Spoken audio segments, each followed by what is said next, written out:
Hello students, today we will continue with the chapter 16 Green Chemistry and Nanochemistry part 2.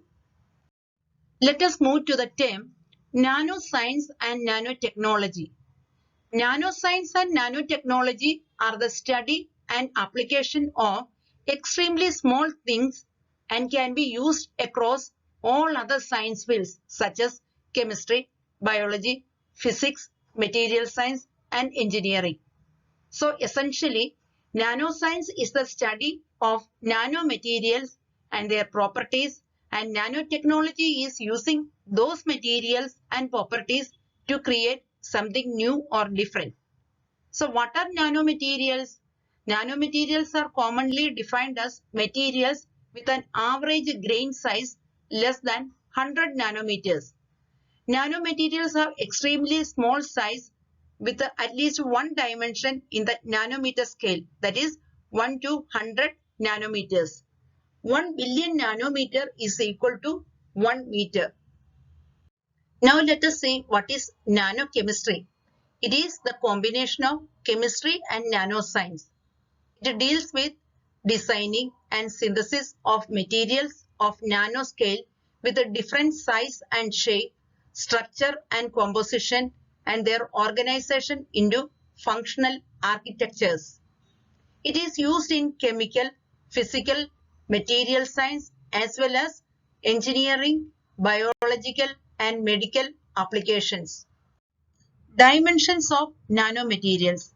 This classification is based on the number of dimensions of a material which are outside the nanoscale, that means less than 100 nanometer range. Accordingly, in zero-dimensional nanomaterials, all the dimensions are measured within the nanoscale. That is, no dimensions are larger than 100 nanometer. Most commonly, zero-dimensional nanomaterials are nanoparticles, which you can see in this figure. This figure represents nanoparticles. In one-dimensional nanomaterials, two dimensions are within the nanoscale and one dimension is outside the nanoscale. This class includes nanotubes, nanorods, and nanowires. So this is a picture of nanorods and this represents the nanowires. In two-dimensional nanomaterials, one dimension is within the nanoscale and two dimensions are outside the nanoscale. This class exhibits plate-like shapes and include graphene, nanofilms, nanolayers, and nanocoatings. So this figure represents the nanofilms. Characteristic features of nanoparticles. Nanoparticles often have unique physical and chemical properties such as color, surface area, catalytic activity, thermal properties, mechanical properties, and electrical conductivity. Out of this, the last three properties, thermal properties, mechanical properties, and electrical conductivities are deleted topics.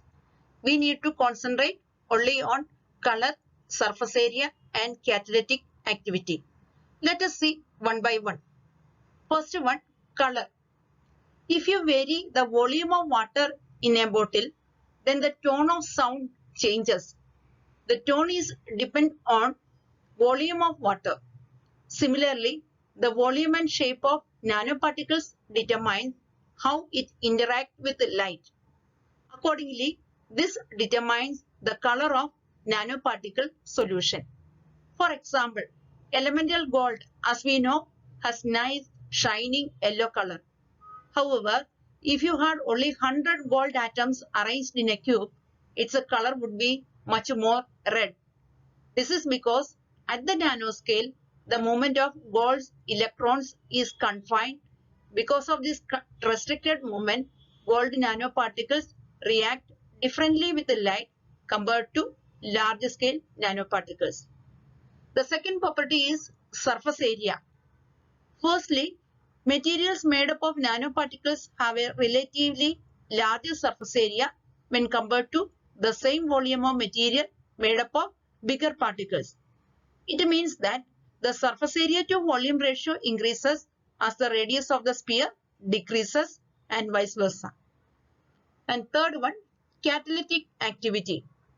Nanomaterial-based catalysts are usually heterogeneous catalysts broken up into metal nanoparticles in order to enhance the catalytic process. Metal nanoparticles have high surface area which can increase catalytic activity. Nanoparticle catalysts can be easily separated and recycled. Example, platinum, palladium metal nanoparticles used in hydrogenation reactions.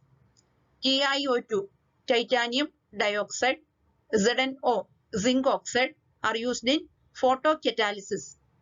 Gold nanoparticles are found to be very good catalysts for various organic reactions. Now students, the topic synthesis of nanoparticles are deleted.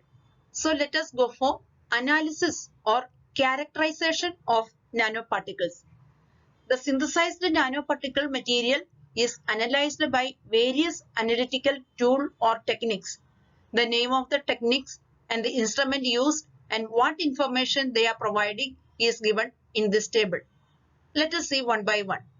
First technique is UV visible spectroscopy.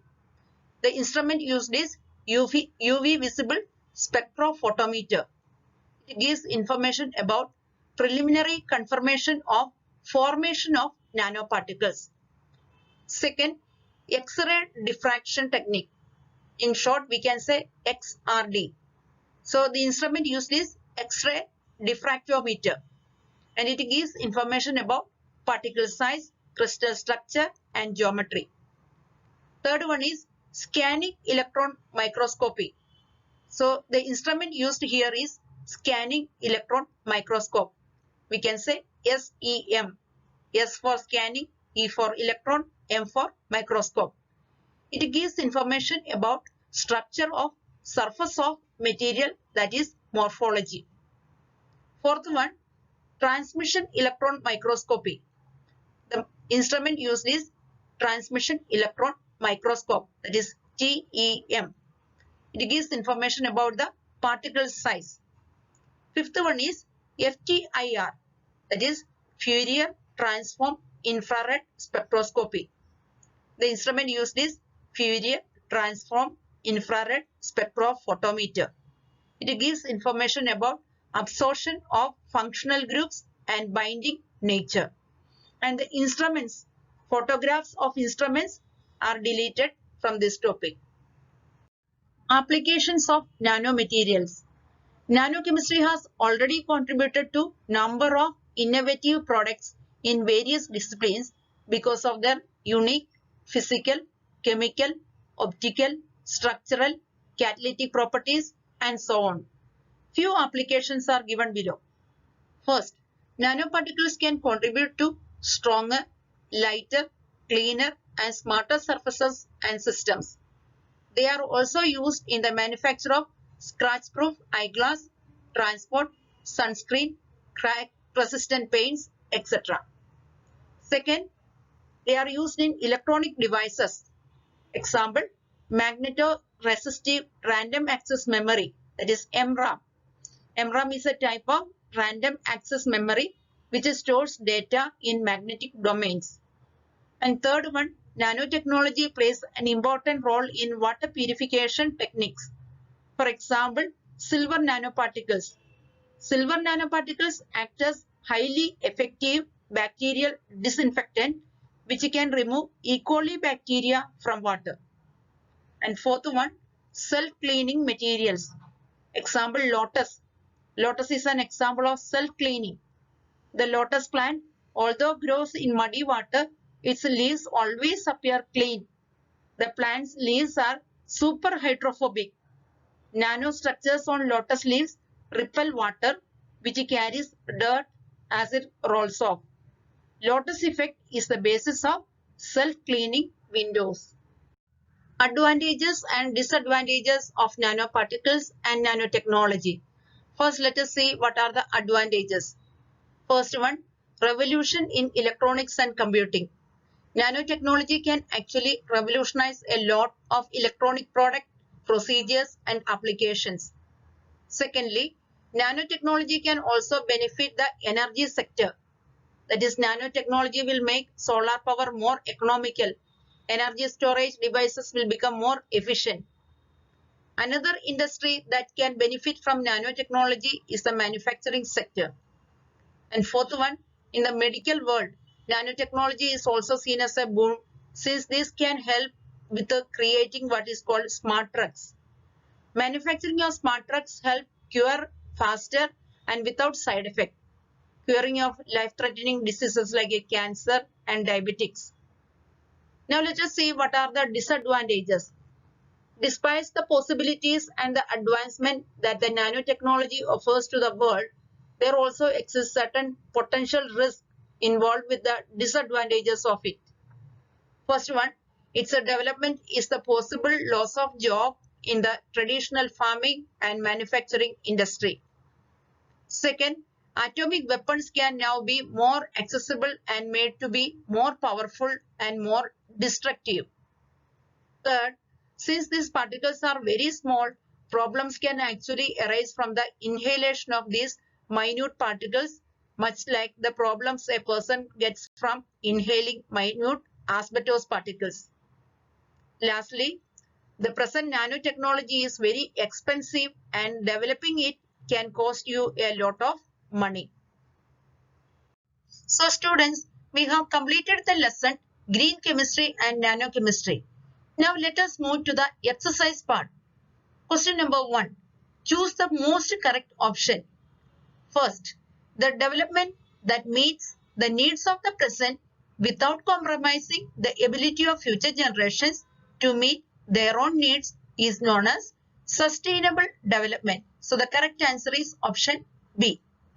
Second, which of the following is gamma isomer of BHC? The correct answer is option B, lindane. Third question, the prefix nano comes from? The correct answer is option B, Greek word meaning dwarf. Fourth question, which of the following information is given by FTIR technique? The correct answer is option A, absorption of functional groups. Fifth question, the concept of green chemistry was coined by? The correct answer, option D, Paul T. Anastas. The remaining part of the exercise we will discuss in the next video. Thank you.